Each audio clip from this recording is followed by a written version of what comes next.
এটার মধ্যে আমি একটু অড়হর ডাল, তারপরে একটু সাথে হচ্ছে মুগ ডাল আর একটু কলাইয়ের ডাল মিক্সিং করেছি।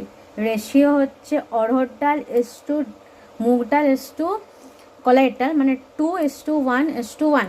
ঠিক আছে, অড়হর ডালটা একটু বেশি আছে, বাট মুগ ডাল আর কলাইয়ের ডালের যেটা উড়ার ডাল বলা, যেটা কলাইয়ের ডাল, সেটার রেশিও একই হবে, বাকি একটু বেশি হবে হচ্ছে অড়হর ডালটা।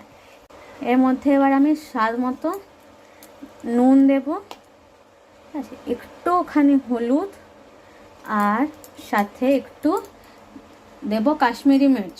আর হ্যাঁ, এটা যখন আমি পেস্ট করেছি, এটার মধ্যে আমি 4টে কাঁচা লঙ্কা আর একটু আদা দিয়ে পেস্ট করেছি। আর ডালগুলো আমি একসাথে ভিজিয়ে অনেকক্ষণ রেখেছিলাম, প্রায় 1 ঘন্টা 2 ঘন্টা। আপনাদের কাছে যদি টাইম না থাকে তাহলে কিন্তু আপনারা এটাকে 10 মিনিটও ভিজাতে পারেন। এই যে একটুখানি জাস্ট কাশ্মীরি মির্চ দিলাম, একটুখানি যাতে জল তাড়াতাড়ি শুকিয়ে যায়, একটুখানি জাস্ট ছাতু, আর একটুখানি বেসনটা একটু বেশি দেবো, ঠিক আছে, ছাতু জাস্ট একটু আর বেসন একটু বেশি। তারপর এটাকে মিক্সিং করে দেবো যাতে একটা ভালো একটা ব্যাটার টাইপের হয়ে যায়।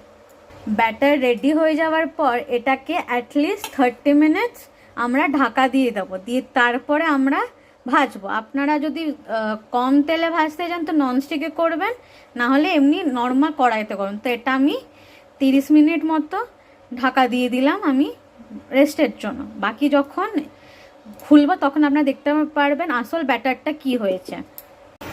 দেখতে পাচ্ছ এই ব্যাটারটা কতটা গাঢ় হয়েছে, ঠিক আছে। যদি মনে হচ্ছে জল জলে আছে তখন একটু বেসন দিতে পারো এবার। আর এখানে আমি তেলও গরম হতে দিয়ে দিচ্ছি একটা একটা করে।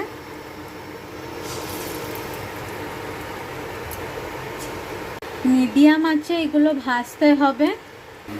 আর এইদিকে আমার অলরেডি একটা ব্যাচ হয়ে গেছে, আমি নিচে একটু টিস্যু পেপারের মতন দিয়ে দিচ্ছি যাতে এক্সট্রা তেল যেটা থাকে সেটা সোক হয়ে যায়।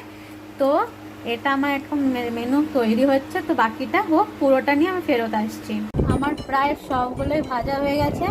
এবার এই কটা নিয়ে সার্ভ করুন কাসুন্দি, একটু চিলি সস আর একটু টমেটো সস দিয়ে। তো কেমন লাগলো আমাকে জানাবেন এই ডালের বড়া রেসিপি। এটার সাথে তরকারিও করা যায়, কিন্তু আজকে আমি ডালের পকোড়া বা ডালের বড়া রেসিপি দেখালাম।